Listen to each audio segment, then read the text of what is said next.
बरामदे पर एक ब्लैक बोर्ड के 3 हिस्सों को बांटकर पहली, दूसरी और तीसरी कक्षा का जो संचालन है वो हो रहा है, यानी कि क्लास यहां पर चलाए जा रहे हैं।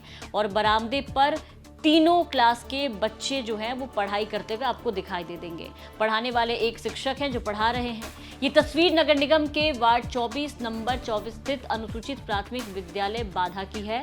कहने को तो 2 मंजिला भवन है ये, जो तस्वीरों में आप देख पा रहे हैं, जहां नीचे सिर्फ एक बरामदा है और 2 मंजिलों पर एक कमरा है। छोटा सा बरामदा है जहां पर बच्चे बैठ करके आपको पढ़ते हुए दिखाई देंगे, दरी बिछा करके।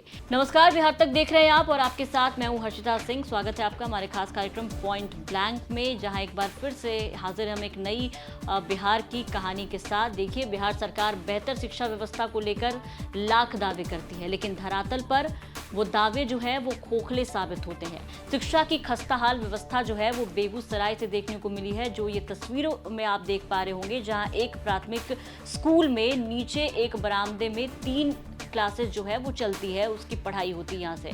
जबकि दूसरे मंजिले की अगर हम बात करें तो दूसरे मंजिले पर एक कमरे में ऑफिस है और एक क्लास यहाँ से चलता है। बरामदे पर एक क्लास के बच्चे जो है वो आपको दिखाई देंगे किस तरीके से पढ़ाई लिखाई करते हुए नजर आ रहे हैं। कितना छोटा सा स्पेस है, लेकिन यहीं पर बच्चे एडजस्ट कर रहे हैं। इस स्कूल में अगर हम आपको बता दें तो 100 से ज़्यादा बच्चे हैं जो पढ़ाई करते हैं और शिक्षक के नाम पे मात्र 3 टीचर हैं। अब इससे आप समझ सकते हैं कि कैसे स्कूल में बच्चे को पढ़ाया जा रहा है और बच्चे किस हालत में अपनी शिक्षा पूरी कर रहे हैं, अपनी पढ़ाई पूरी कर रहे हैं। करीब 8 साल पहले पूरी तरह से ये स्कूल जो है वो जर्जर हो गया था, जिसके बाद बगल में स्कूल के लिए बनाए गए 2 मंजिले मकान में इस स्कूल को शिफ्ट किया गया था, जहां जुगाड़ भरोसे फिलहाल ये स्कूल चल रहा है। स्कूल की जो हालत है, जो दुर्दशा है, वो देख करके आप समझ गए होंगे। यहाँ हमारे संवाददाता पहुंचे तो क्या कुछ उन्हें देखने को मिला वो भी देखिए। प्राथमिक विद्यालय का हाल ये है कि कहने को तो यह 2 मंजिला मकान है, लेकिन नीचे में सिर्फ एक हॉल है जहां 3 कक्षाओं का संचालन एक साथ की जाती है। वहीं दूसरी मंजिल पर एक कमरा और बरामदा है, जहां पे उस कमरे में ऑफिस के साथ साथ 5वीं कक्षा की पढ़ाई होती है और बरामदे पर 4थी कक्षा की। तो इससे आप समझ सकते हैं कि शिक्षा विभाग जो दावे करती है वह ज़मीन पर कितना उतरा है और बच्चों को कितनी पढ़ाई में सहूलियत मिल रही है, यह इससे स्पष्ट होता है। सौरभ कुमार, बेगूसराय, बिहार तक। बिहार सरकार शिक्षा को लेकर बड़े बड़े दावे करते हैं, लेकिन बेगूसराय का बाघा का यह अनुसूचित मध्य विद्यालय 2 मंजिला मकान में कहने को चलता है, लेकिन नीचे सिर्फ एक हॉल है, ऊपर एक कमरा और बरामदा है। इसी में 5 वर्गों की पढ़ाई होती है। नीचे बरामदा में पहली कक्षा, दूसरी कक्षा और तीसरी कक्षा के बच्चों को कंबाइन पढ़ाया जाता है। वहीं ऊपर के मात्र एक कमरे में ऑफिस चलता है, उसी में 5वीं कक्षा की पढ़ाई होती है और बरामदे पर 4थी कक्षा की। इस पूरे मामले को लेकर स्कूल की एचएम पल्लवी कुमारी ने क्या कुछ बताया है, वहां के शिक्षक जो बच्चों को पढ़ाते हैं उन्होंने क्या कुछ बताया है, उनकी भी बातें हम आपको सुनाएंगे, वो भी सुनिए। समस्या है यहाँ पे भवन को लेकर, कैसे पढ़ाते हैं यहाँ पे? सर, यहाँ पे आप तो देखे ही हैं, जैसे एक ये हॉल है, ये रूम है एक बड़ा सा, इसी में ऑफिस, स्टोर रूम, लाइब्रेरी सारा कुछ इसी में चलता है। और एक ये बरामदा है, तो इसमें बच्चे पढ़ते हैं क्लास 4 के, उनको बैठाते हैं। कभी कभी चेंज करना पड़ता है, जैसे यहाँ बच्चा जिस क्लास में कम रहता है उसको यहाँ बैठाते हैं। गर्मी जब होती है तो बच्चे धूप से भी जलते हैं और जब वर्षा होती है तो पानी से भीगते हैं। उसके बाद नीचे एक हॉल है, उसी में 1, 2, 3 क्लास तीनों कंबाइंड रूप से चलता है। उधर भवन जो जर्जर है तो विभाग को हम बहुत बार लिख करके दे चुके हैं, अभी तक उस पर कार्रवाई नहीं हुई है। अगर वो भवन बन जाता तो सब बच्चों के लिए अलग अलग रूम हो जाता तो अच्छा रहता, ऑफिस भी हो सकता था कि सेपरेट हो जाता। यहाँ जो है पूरे हॉल है एक, इसमें 3 क्लास चलता है सर।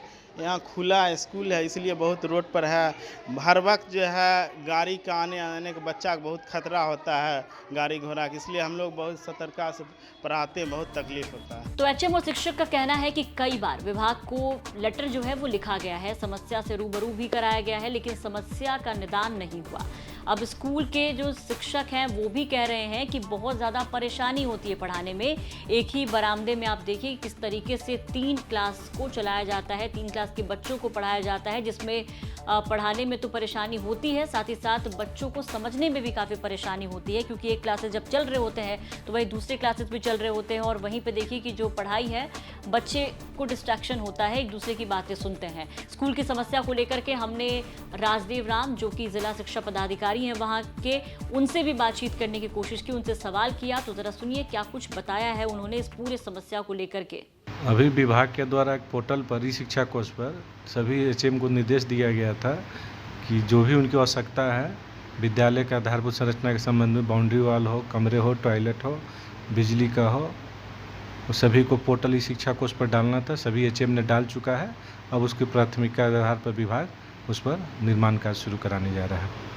तो जिला शिक्षा पदाधिकारी राजदेव राम की बातें सुनी आपने। उन्होंने बताया कि सरकार द्वारा पोर्टल बनाया गया है जहां स्कूल के मूलभूत सुविधा को लेकर एचएम को भरना पड़ता है कि क्या कुछ परेशानी है इस स्कूल में, और एचएम ने भी ये बताया है अपने लेटर के बारे में कि सब कुछ वहां पर जो है उन्होंने बताया है कि क्या कुछ दिक्कत है। अप्राथमिक के आधार पर भवन निर्माण सहित अन्य सुविधाएं कब तक ये पूर्ति होगी पता नहीं। फिलहाल स्कूल की व्यवस्था सरकार के दावों की पोल खोल रही है। किस कदर धरातल पर शिक्षा का हाल है और सरकार किस तरह व्यवस्था देने का वादा करती है, वो सब कुछ खोखला साबित हो रहा है। देखना होगा कब तक इसे ठीक करवा दिया जाता है, इस पर आगे क्या कुछ संज्ञान लिया जाता है। तमाम अपडेट्स जो भी इस स्कूल को लेकर के होंगे हम एक बार फिर से आपके सामने लेकर हाजिर होंगे। ये जो रिपोर्ट आप देख रहे थे ये हम तक पहुंचाई थी बेगूसराय से हमारे सहयोगी सौरभ कुमार ने।